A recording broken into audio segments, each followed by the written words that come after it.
Welcome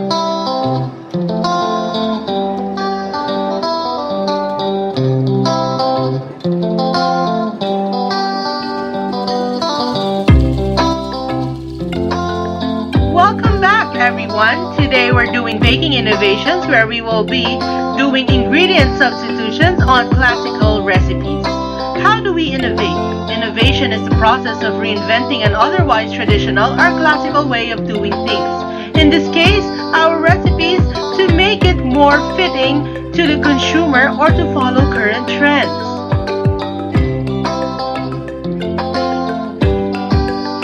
To do ingredient substitutions, we first ask what and why. What is that ingredient in its purest form? Is it fat, a sweetener, flour, or base? And ask why. Why do we add it? Why do we need it? What happens if we don't? What happens if we increase or decrease it? In this module, we will be doing ingredient substitutions on the Japanese souffle pancake. So we can make different flavors or make it something that is more fitting to our diet. These are the ingredients of my Japanese souffle pancake. This is the standard recipe.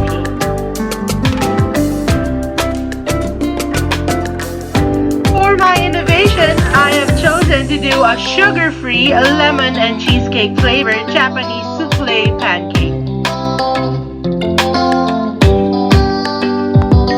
First, we need to make sure if all our materials and ingredients are complete.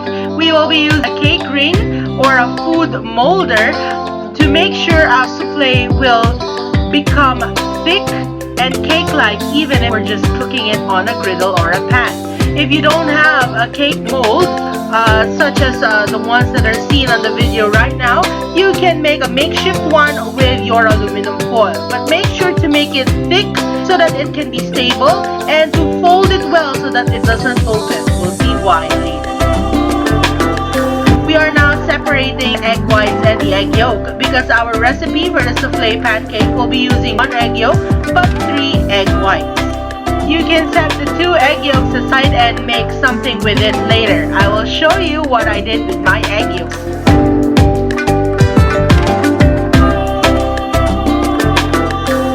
For our egg whites, make sure that your bowl is clean and dry so that it won't have any difficulty in forming your meringue. Let's begin with the cake batter. We need the melted butter over our egg yolk so that we can cream it together. Our egg yolk is in the bowl.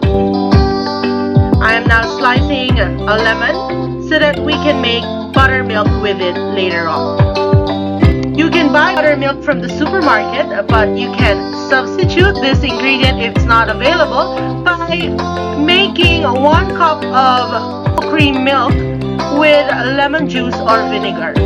I'm also preparing my cream cheese to flavor my souffle pancake. So first, I add in my sugar and my cream cheese so that my cream cheese would dissolve well. If you're not adding any cream cheese, this portion you can already add your sugar or your fat. And your fat.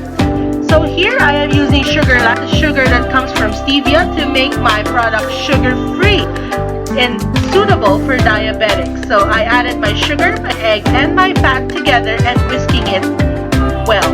So this is the creaming portion.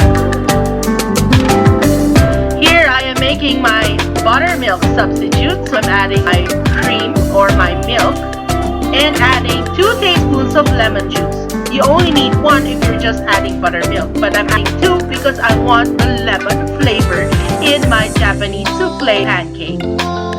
Now I'm adding vanilla to add up the aroma.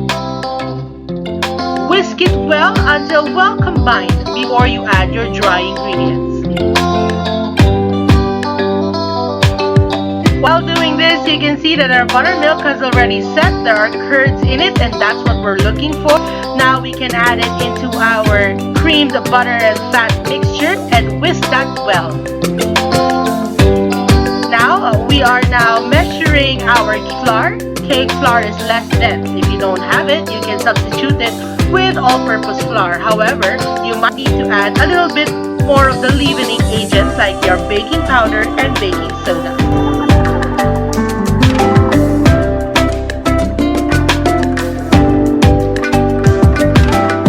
Make sure to sift your ingredients well so that they won't have any clumps in your cake batter.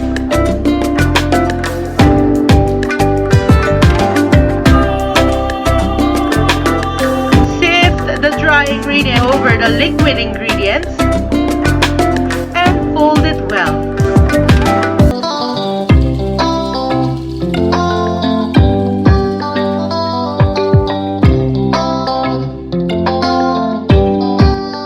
After whisking the dry ingredients with your liquid ingredients, we can now proceed to making our meringue.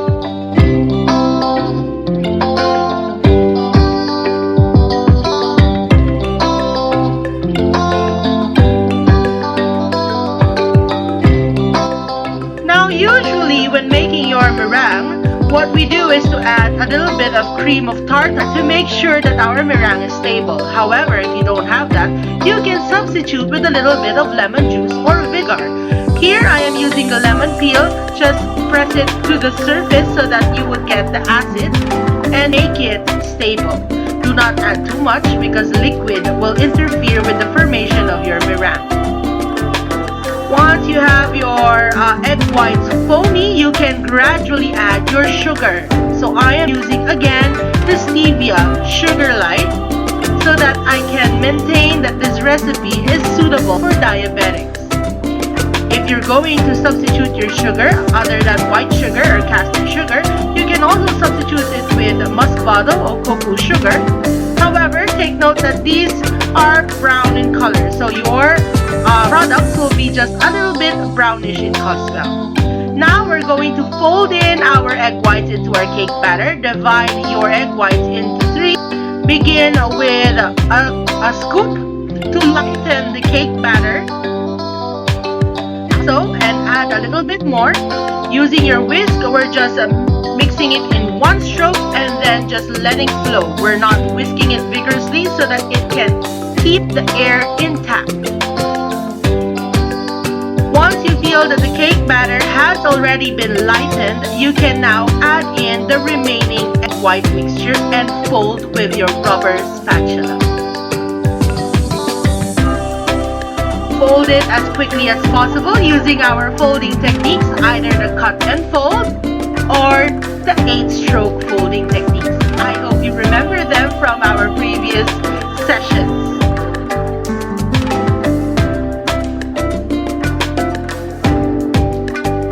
Once it is well combined, you can set it aside and make sure that your griddle and hot pan is ready for use.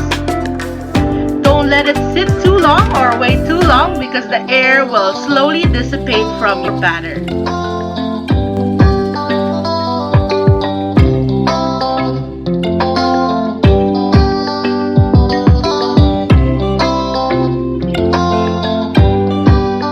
Okay, so we have the pan ready. I am using an induction cooker. If you are using an induction cooker, you can set it at a very, very low setting. Don't repeat the same mistake that I did, that I placed it at a high temperature. I heated up the pan first before lowering it. Just place it on low at the very, very beginning so that your pancake will not become too dark. Put your cake ring in the middle and put your batter there. This will cook for about 10 to 20 minutes at low heat. It is slowly cooking your Japanese souffle pancake.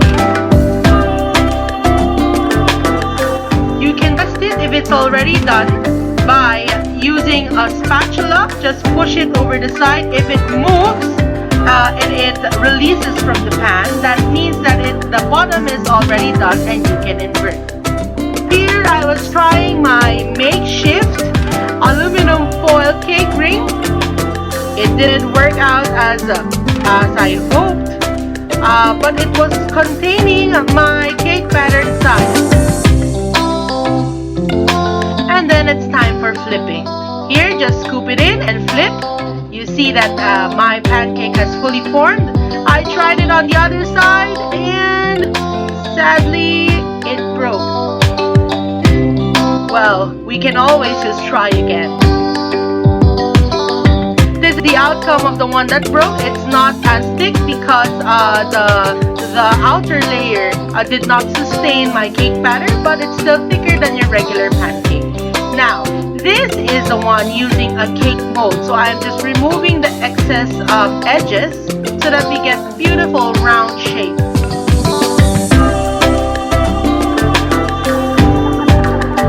Slowly take it away from your pan and transfer it to a plate before you release it from the mold. To release, just slide a bread knife, a serrated knife, or a small metal spatula around it so that it will release from the sides. The top and the bottom has a crispy texture, and the middle is a very soft and light souffle pancake.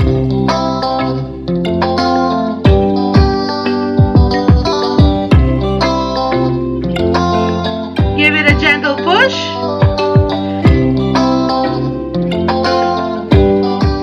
And lift up the mold. Voila! Here's your Japanese souffle pancake. The height is perfect, edges are crispy, and the middle part is soft. If you don't have a mold, you can also cook it just like regular pancakes. If you're not doing the souffle pancake, you're doing the regular pancake recipe and doing innovations on that, this is how you're going to cook it as well. Additional recipe, so I thought to add a cinnamon apple rose. Okay, so we're going to add cinnamon on apples and cook it in a light brown sugar syrup. You can substitute the brown sugar with muscovado or cocoa sugar if you want to make it sugar free. Here I am using coconut sugar as well. Add a little bit of water, just enough to cover it, and simmer it down. I've also added a little bit of lemon juice so that the apples will not turn brown because of oxidation.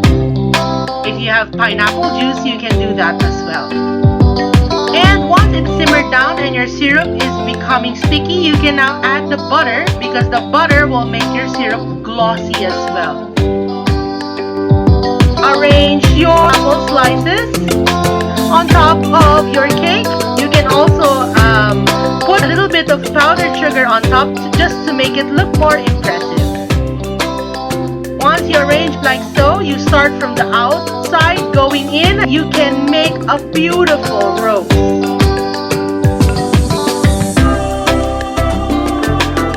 You can already stop here. It looks very, very impressive. However, I wanted to use my 2 egg yolks, so I am making a vanilla custard cream out of my 2 egg yolks. I just mixed the egg yolks with a little bit of all-purpose cream, about 1/4 cup. Whisk it over very, very low heat until you get a thick consistency. You can also add a teaspoon of cornstarch to 2 teaspoons of cornstarch to help you with the thickness.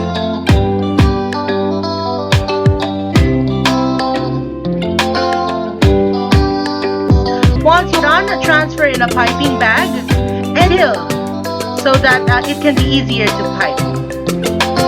Okay, here are our Japanese souffle pancakes with cinnamon apple rose, and I'm drizzling our vanilla custard cream over it. It started as a simple Japanese souffle pancake recipe, and with innovation, it looks very, very impressive. I hope this has inspired you to do your innovations your own way and however you want it. This is my final product.